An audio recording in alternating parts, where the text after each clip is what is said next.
The smell of old books and pipe tobacco clung to him like a second skin. He was sitting across from me in my favorite chair, his face obscured by the thick plume rising from his briar pipe. I was 19, barely an adult, yet this man had lived many lifetimes more than I ever would. His laugh lines etched deep into his skin spoke of decades of mirth and merriment, and I wanted to reach out and trace those lines with my fingers, but I didn't. I never did.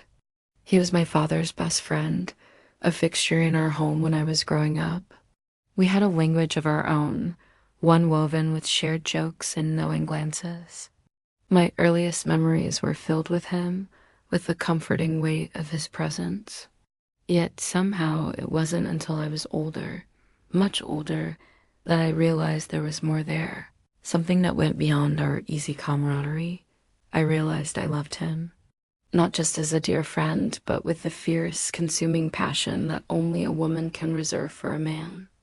But it was too late then. He was old and set in his ways, and I was merely a girl, a child really, in his eyes. I spent years trying to convince myself otherwise, telling myself that my feelings would fade with time, but they didn't. If anything, they intensified, becoming a constant ache in my chest, a wound that refused to heal. His absence loomed large in my life. I could still hear his booming laughter echoing in the halls of my memory. I could still feel the warmth of his hand on my shoulder, the steadiness of his gaze when he looked at me. Sometimes I would see a stranger who looked like him and my heart would skip a beat, only to shatter when I realized it wasn't him. For years, the only thing that kept me going was the hope that maybe one day he'd come back, that maybe we'd find each other again and finally acknowledge what was always between us. But fate had other plans. I was 27 when he left town, taking with him the last vestiges of my childhood and leaving me to navigate the world without my anchor. He said he was off on another adventure, seeking new horizons, chasing the setting sun. I knew he wouldn't be coming back, but I didn't know why. It was only later that I learned the truth, that he was running from something, from the echo of our laughter, from the ghost of our shared past, from me. For years, I held on to the belief that if I didn't let go, my feelings for him might go away, but they didn't. They only grew stronger, more painful, more real.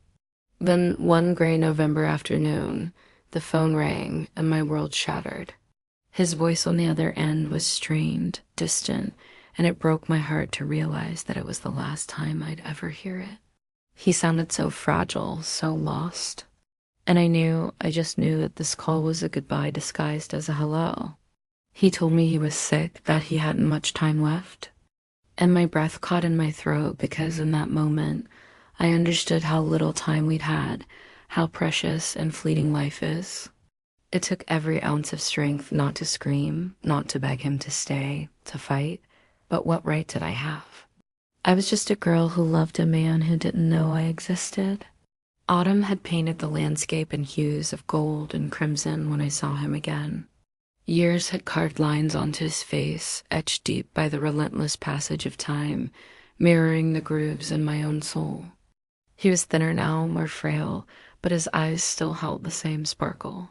Still, they were distant, guarded, as though the walls he'd built around his heart were higher now, harder to scale. I stood frozen, unsure if I should speak, unsure what to say. In that moment, all the unspoken words of our shared past rose within me, threatening to spill over. But I swallowed them down, afraid that if I unleashed them, they'd shatter the fragile peace that had settled over our lives. I asked about his health, forcing my voice to remain steady, to mask the turmoil within. He spoke in clipped sentences, his voice raspy, and I saw the effort it took him to maintain composure. There were moments when his gaze lingered on me just a fraction longer than propriety allowed, and in those stolen seconds, I felt the ghost of our almost love, a phantom limb of emotion. He told me he'd come to put his affairs in order, to tie up loose ends, and I knew what he meant. It wasn't just about his business or his will. It was about saying goodbye. He'd come to say goodbye to his past, to the echoes of our laughter, to the memory of what could have been. And as the days passed, I watched him slowly fade away, not physically, but emotionally. He became more distant, more reserved, as though preparing himself for the inevitable. He spoke less and less, his eyes growing distant, his gaze fixed on some faraway horizon. One evening, as the sky bled into twilight, I found him in his old armchair by the fire, the flames dancing in his aged eyes. I sat beside him, knowing this might be our last moment together, and I wanted to reach out and touch him, to feel the warmth of his skin under my fingers, but I didn't. Instead, I sat in silence, letting the crackling fire fill the space between us. As the hours slipped by, I thought about all the times I'd loved him, all the dreams we'd shared, all the hopes I'd held on to. I thought about the years we'd lost, the chances I'd missed, and the pain of it all threatened to consume me. Then, as if reading my thoughts, he turned to me, his eyes filled with an emotion I couldn't decipher. "You never told me," he whispered, his voice hoarse. "Never what?" I asked, my voice barely a whisper. "You never told me you loved me," he said, his eyes searching mine. And in that moment, the dam broke. All the unspoken words, all the buried emotions, all the hopes and dreams, they poured out of me, washing over him like a tidal wave. I told him everything, pouring my heart out, confessing the love that had been my constant tormentor and solace all these years. When I was done, I felt empty, drained, as though a part of me had finally found its resting place. He didn't speak for a long time, and I didn't urge him to. I knew that whatever he said would be a lie, because even if he loved me once, he didn't anymore. And that was the cruelest truth of all. When he finally spoke, his voice was filled with regret. "I'm sorry," he whispered. "I'm sorry for what?" I asked, my voice trembling. "For not seeing you, for not loving you the way you deserved," he said, his eyes downcast. And in that moment, I knew he was right. He'd loved me, but it wasn't me he'd loved. He'd loved the idea of me, the fantasy he'd created in his mind. And it was that fantasy that he was apologizing for, not my absence. Then, as quickly as he'd come, he left, taking with him the last fragments of my heart. The house felt colder now, emptier. The silence was deafening. A year passed, a year filled with quiet desperation.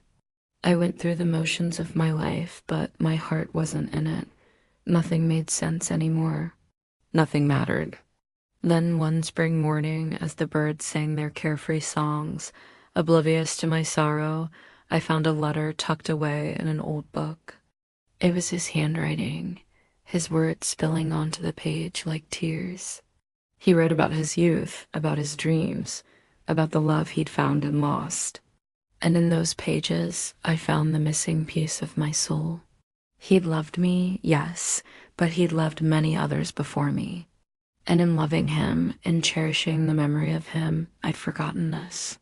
He'd been young once, full of life and laughter, and he'd loved with abandon.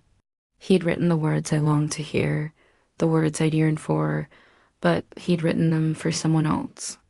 It didn't bring me peace, not really, but it did bring me understanding. As I read those words, the sun dipped below the horizon, leaving me in the cold embrace of twilight. And I realized that some loves are meant to be lost, that some wounds are meant to remain open, that some hearts are meant to break. And that was the cruelest irony of all.